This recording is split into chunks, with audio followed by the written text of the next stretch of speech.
말씀은 고난은 하나님의 사랑의 표현입니다 라는 제목으로 말씀을 선포하겠습니다. 같이 욥기 5장 17절에서 21절 말씀 교독하겠습니다. 제가 먼저 읽겠습니다.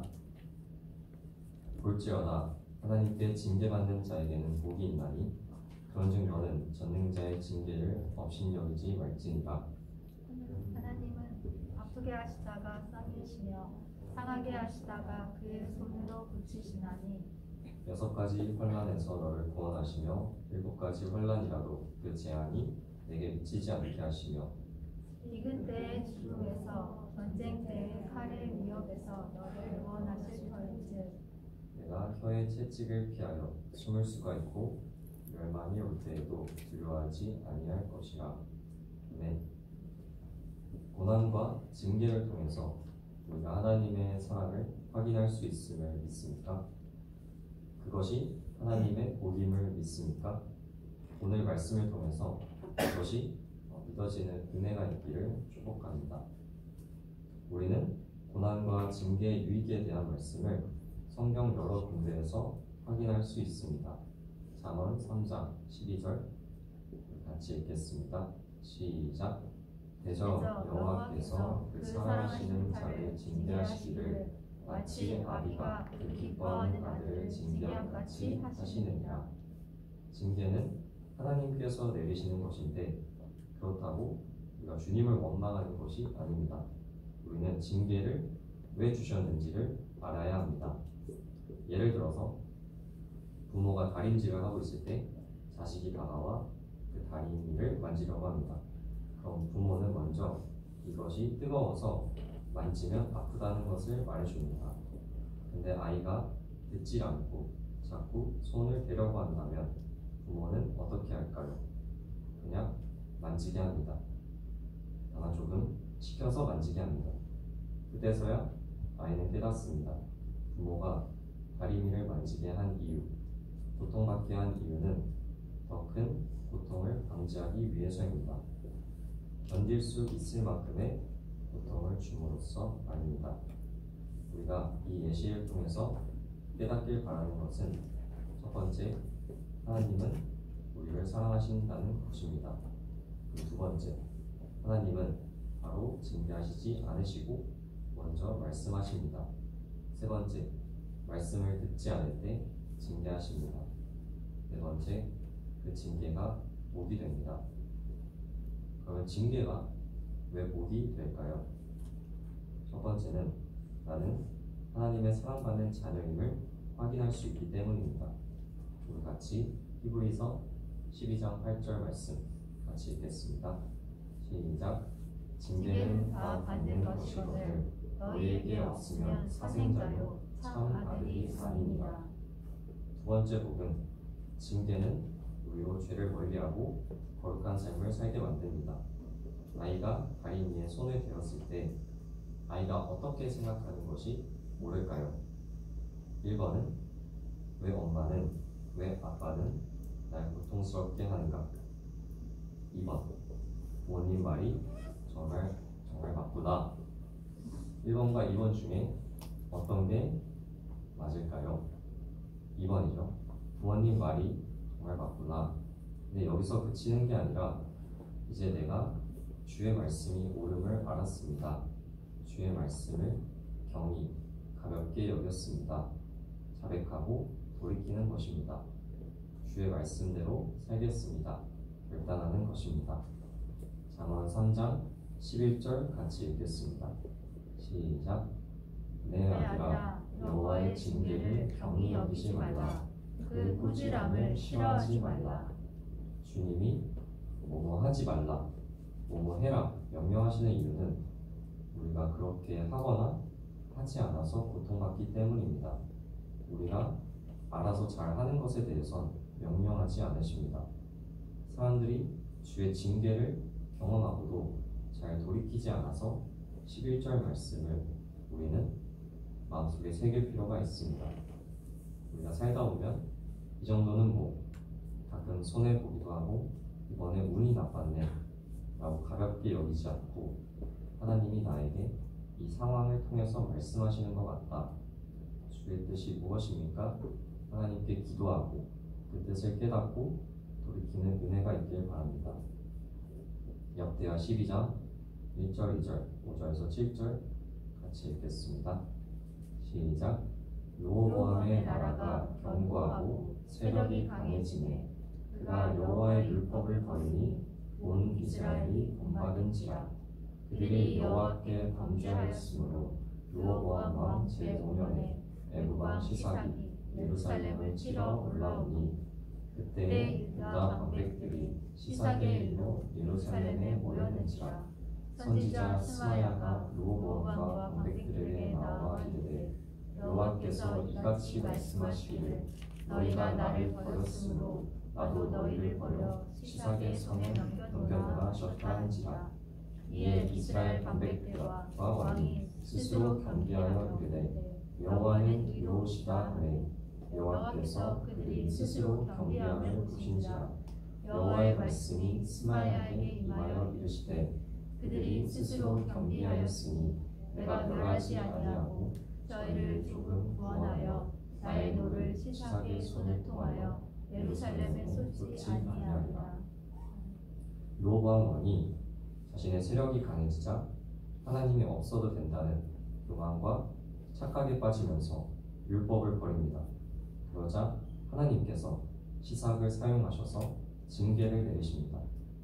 선지자가 하나님 말씀을 전하기를 너희가 나를 버렸으므로 라고 말합니다. 이를 통해서 이 징계가 하나님으로부터 온 것임을 알게 됩니다. 이 말을 듣고 왕과 백성들이 어떻게 하나요? 돌이킵니다. 하나님은 그 회개를 받으시고 응답하시고 용서하십니다. 그리고 나서 한 말씀이 있습니다. 다 같이 8절 읽겠습니다. 시작. 그러나 그들이 시삭의 종이 되어 나를 섬기는 것과 세상 나라들을 섬기는 것이 어떠한지 알게 되리라 하셨더라. 이 말씀을 통해서 하나님의 징계의 이유를 알 수 있습니다.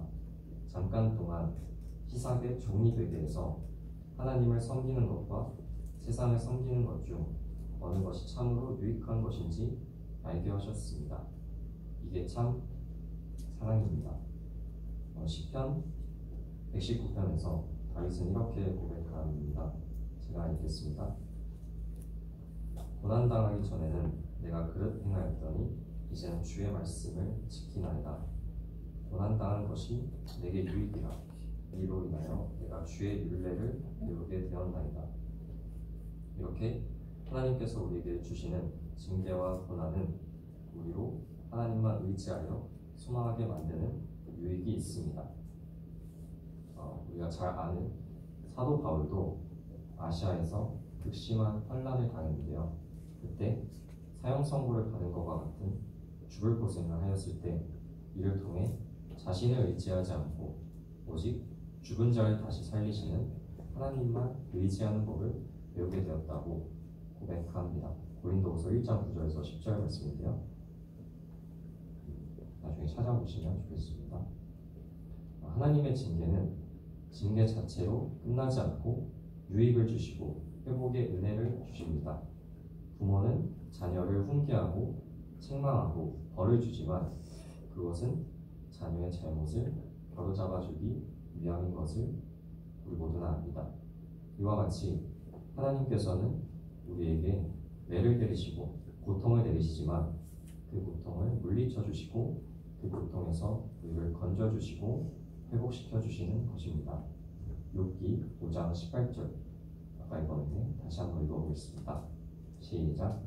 하나님은 아프게 하시다가 싸매시며 상하게 하시다가 그의 손으로 고치시나니. 하나님께서는 우리가 6번이나 7번 잘못을 해서 징계를 받아도 진실된 회개를 하면 용서를 해주십니다.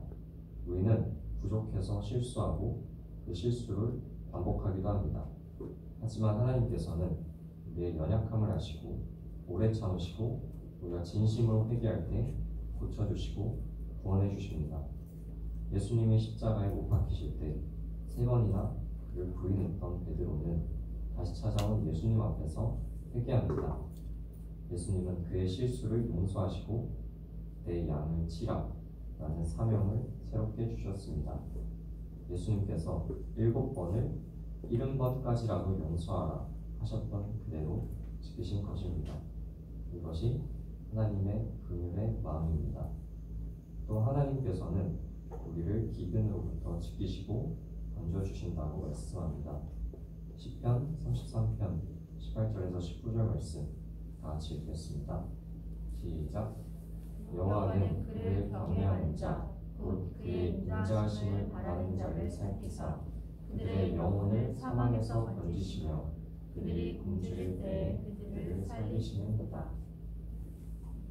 하나님께서는 우리를 포함한 모든 생물들에게 때를 따라 먹을 것을 주십니다. 전쟁 때에도 우리를 칼 권세에서 구원해 주시며 사람들의 조롱과 비난의 말들로부터 피하여 숨게 하십니다. 이것이 우리의 아버지 되신 하나님이 주시는 자녀의 복인 것입니다. 욥기 5장 17절 같이 읽겠습니다. 시작. 볼지어다 하나님께 징계받는 자에게는 복이 있나니 그런즉 너는 젖는 자의 징계를 업신여기지 말지니라. 자녀가 부모의 양육을 받는 것처럼 하나님의 자녀인 우리도 당연히 하나님의 양육을 받아야 합니다. 그런 양육 가운데 고난이 오고 징계를 받을 때도 있을 것입니다. 그럴 때 낙심하고 힘들어하여 주저앉으면 안 됩니다. 우리가 삶 가운데 징계받을 때, 영적 리더에게 책망받을 때, 고난 중에 있을 때 그것을 대하는 우리의 태도는 어때야 할까요? 히브리서 12장 11절에서 13절 같이 읽겠습니다. 시작. 무릇 징계가 당시에는 즐거워 보이지 않고 슬퍼 보이나 후에 그로 말미암아 연단받은 자들은 의와 평강의 열매를 맺느니라. 그러므로 피곤한 손과 연약한 무릎을 일으켜 세우고 고든 길을 만들어 저는 다리로 하여금 어그러지지 않고 고침을 받게 하라. 징계와 책망이 당장은 좋지 않을 수 있습니다. 또 마음이 편하지 않을 수 있습니다. 근데 우리가 꼭 기억해야 될 것은 그것을 통해서 우리가 연단받아서 의와 평강의 열매를 맺게 된다는 것입니다. 그러므로 우리는 주저앉아 있는 게 아니라 일어나야 합니다. 이때 15절을 통해서 우리가 경계해야 할 것을 말씀하십니다. 15절 같이 읽겠습니다. 시작. 너희는 하나님의 은혜에 이르지 못한 자가 없도록 하고 또 쓴뿌리가 나서 괴롭게 하며 많은 사람이 이로 말미암아 더럽게 되지 않게 하며 징계받았을 때 쓴뿌리가 나지 않게 해야 합니다.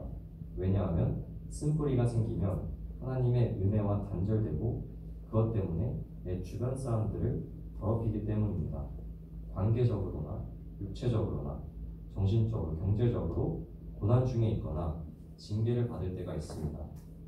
이때 쓴뿌리가 났는지 고침받는지 둘 중에 하나입니다. 주님께 더 가까이 가든지 멀어지든지 둘 중에 하나입니다. 자기가 하는 행동, 표정, 말로 더럽히는 것으로부터 우리는 고침받아야 합니다. 쓴뿌리의 대상에게 가까이 가야 합니다. 우리가 왜 가까이 가야 하죠?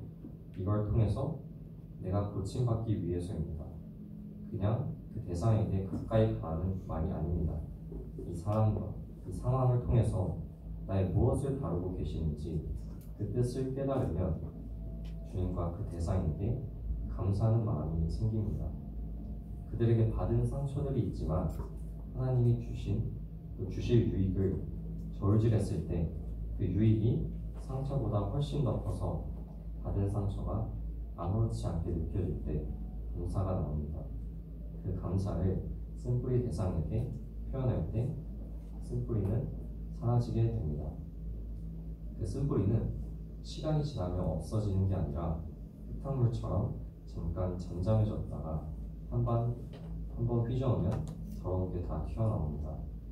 우리 모두가 어떠한 핑계와 고난에도 어떠한 징계와 고난에도 주저하지 않고 이것이 우리를 향한 하나님 사랑의 표현임을 믿고 회개하며 하나님께 나아가는 우리가 됩시다. 그럴 때 우리를 용서해 주시고 보호해 주시고 바른 길로 인도하시는 하나님을 만나게 됩니다.